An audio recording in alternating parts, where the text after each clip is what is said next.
الشيطان الرجيم بسم الله الرحمن الرحيم لقد كفر الذين قالوا إن الله هو المسيح ابن مريم وقال المسيح يا بني إسرائيل اعبدوا الله ربي وربكم إنه من يشرك بالله فقد حرم الله عليه الجنة ومأواه النار وما للظالمين من أنصار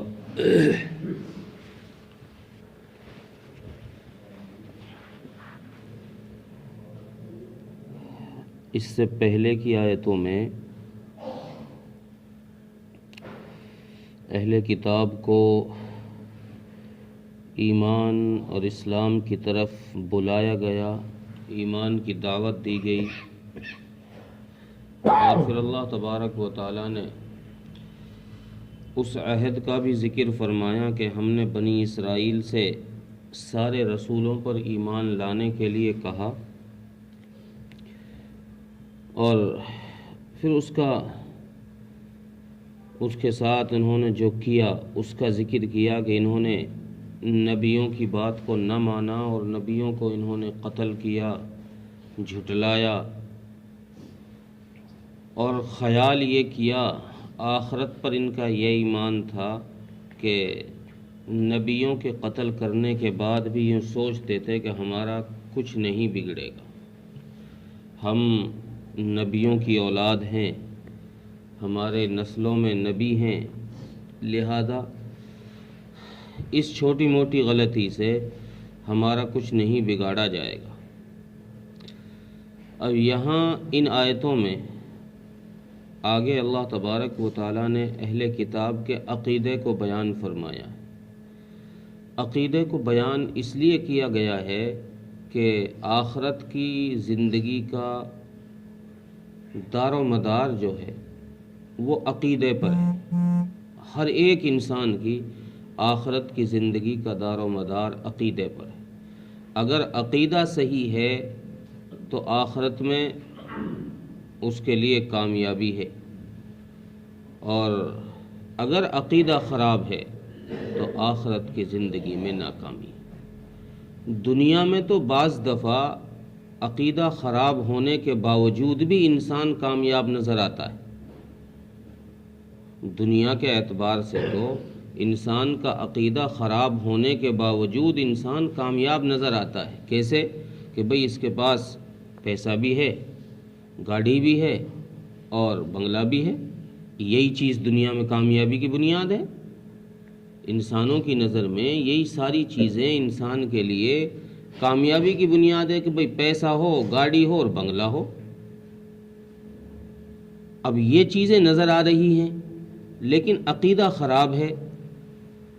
تو انسان سوچتا ہے کہ یار عقیدے کا تو کوئی مسئلہ ہی نہیں ہے، اس کا تو عقیدہ خراب ہونے کے باوجود یہ تو اس کے تو وعدے کے نعرے ہیں، سب چیزیں اس کے پاس موجود ہیں۔ تو اس لیے اللہ تبارک و تعالیٰ نے عقیدے کا ذکر کر کے فرمایا کہ آخرت میں یہ نہیں ہوگا، آخرت میں یہ نہیں ہوگا کہ دنیا میں تو دکھنے کے لیے تمہیں گاڑی بھی دکھ جائے گی، خراب عقیدے والے کے پاس مکان بھی دکھ جائے گا، پیسے بھی دکھ جائیں گے، لیکن آخرت میں ایسا نہیں ہوگا کہ عقیدہ خراب ہو اور وہ تمہیں جنت کی پٹی پر بھی دکھ جائے، وہ تمہیں سیدھے راستے پر نظر آ جائے، وہ نجات کے راستے پر جاتا ہوا نظر آ جائے، اور عقیدہ خراب ہو اور اعمال نامہ اس کے سیدھے ہاتھ میں دیا جا رہا ہو میدان حشر میں، ایسا نہیں ہوگا۔ چونکہ عقیدہ انسان کی زندگی کے لیے ایک بنیادی چیز ہے۔ مکان کی بنیاد اگر اچھی ہوگی تو مکان اس پر آپ تعمیر کر سکتے ہیں اور کتنی ہی اونچی بلڈنگ اس پر کھڑی کر سکتے ہیں، لیکن اگر بنیاد میں خرابی آ گئی تو پھر اس پر ایک منزل بھی کھڑی نہیں کی جا سکتی۔ تو عقیدہ انسان کی بنیاد ہے، اس پر ایمان کی بنیاد ہے، اس پر انسان اپنے ایمان کو چاہے جتنی بلندیوں پر لے جائے، اور اگر عقیدہ خراب ہے تو پھر چاہے نیک عمل جتنے چاہے کر لے، انسان کی ایمان میں ترقی نہیں ہو سکتی۔ اس لیے عقیدے کو صحیح کرنا پڑے گا۔ اس لیے اہل کتاب کے عقیدے کا اللہ نے یہاں ذکر فرمایا کہ اہل کتاب میں یہ خرابی تھی، یہ خامی تھی کہ ان لوگوں کا عقیدہ صحیح نہیں تھا۔ عقیدہ کیسے صحیح نہیں تھا؟ کہ یہ اللہ تبارک و تعالیٰ کے حلول کے قائل تھے، کہ اللہ تبارک و تعالیٰ گویا حضرت عیسیٰ علیہ السلام میں سرایت کر گئے ہیں۔ سرایت یعنی مکس ہو گئے، ان میں اتر آئے ہیں۔ جیسے کہتے ہیں نا بھئی اس پر تو جنات کا اثر ہو گیا، جنات اتر آئے اس پہ، اس طریقے سے ان کا عقیدہ یہ تھا۔ میں نے پیچھے بھی ایک جگہ پر یہ آیت کریمہ آئی تھی، غالباً سورہ نساء میں، وہاں پہ بھی میں نے یہ بتایا تھا کہ اہل کتاب میں سے ان کے عقیدے اہل کتاب کے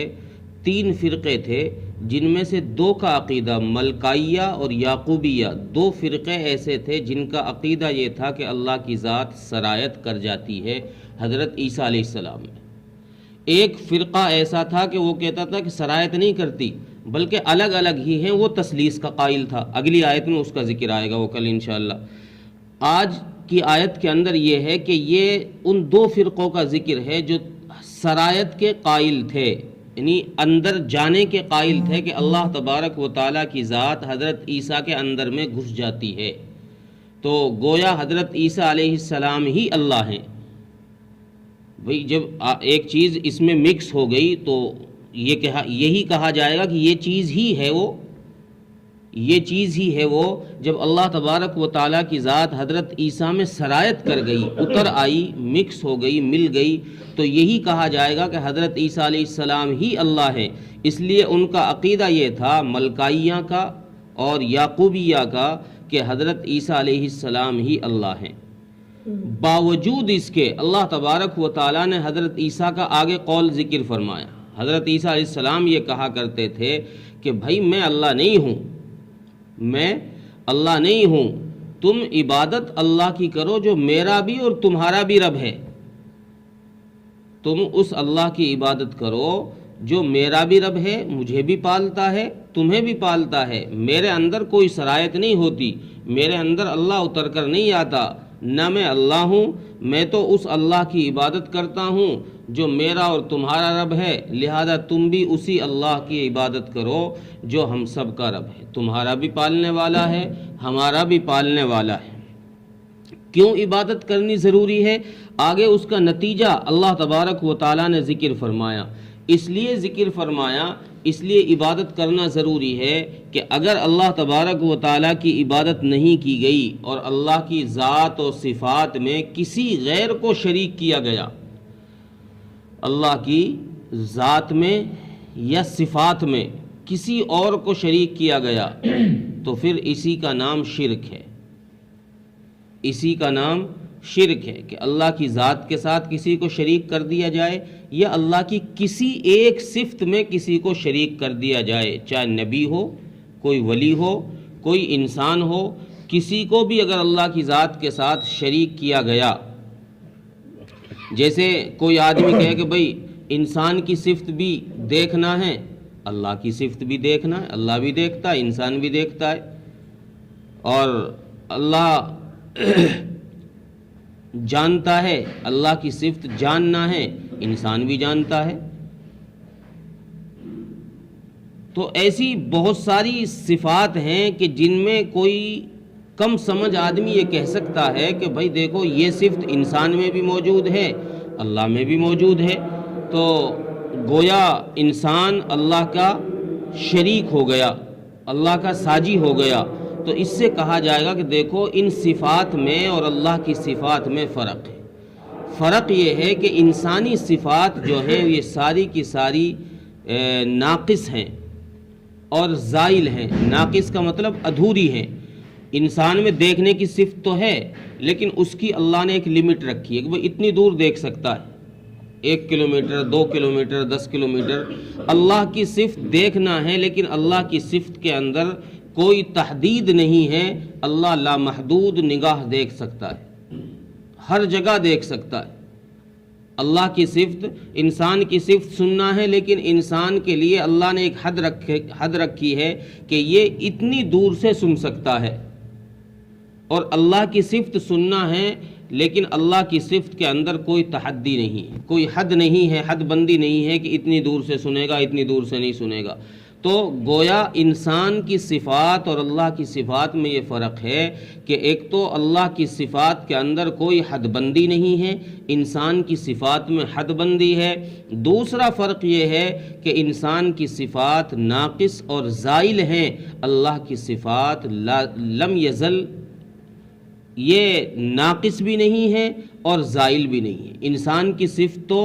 انسان کی آنکھ پھوڑ دو، لو ختم، صرف دیکھنا بند، کان کا پردہ خراب کر دو، سننا بند، انسان کا ہاتھ کاٹ دو، پکڑنا بند۔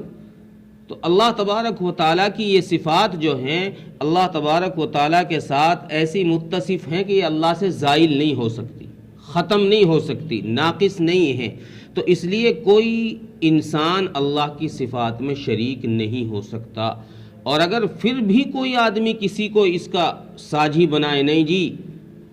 نبی بھی ہر جگہ موجود ہے، اللہ بھی ہر جگہ موجود ہے، نبی بھی ہر جگہ موجود ہے،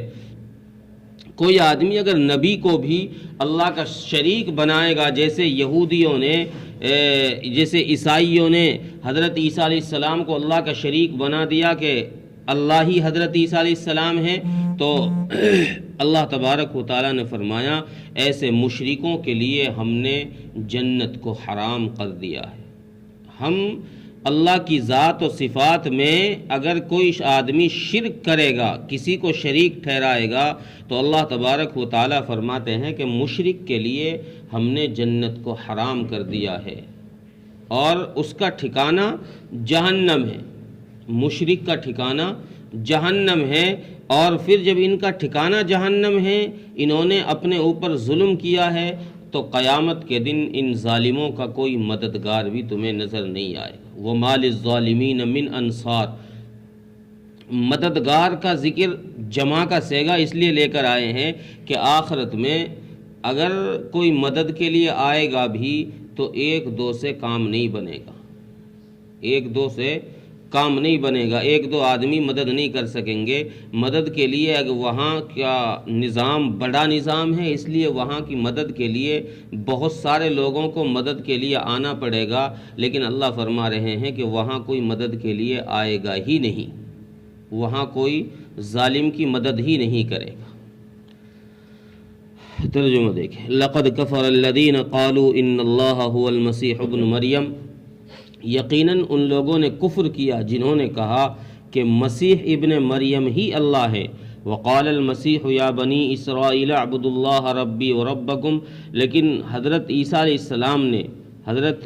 السلام نے فرمایا اے بنی اسرائیل تم عبادت کرو اللہ کی جو میرا اور تمہارا رب ہے۔ انہ من یشرک باللہ فقد حرم اللہ علیہ الجنہ ومأواہ النار، یقیناً جس نے اللہ کی ذات کے ساتھ، جس نے اللہ کے ساتھ شرک کیا تو اس پر جنت کو اللہ نے حرام کر دیا ہے اور اس کا ٹھکانہ جہنم ہے۔ وَمَا لِلظَّالِمِينَ مِنْ أَنصَارٍ، اور ظالموں کا کوئی مددگار نہیں۔ اللہ تعالیٰ ملک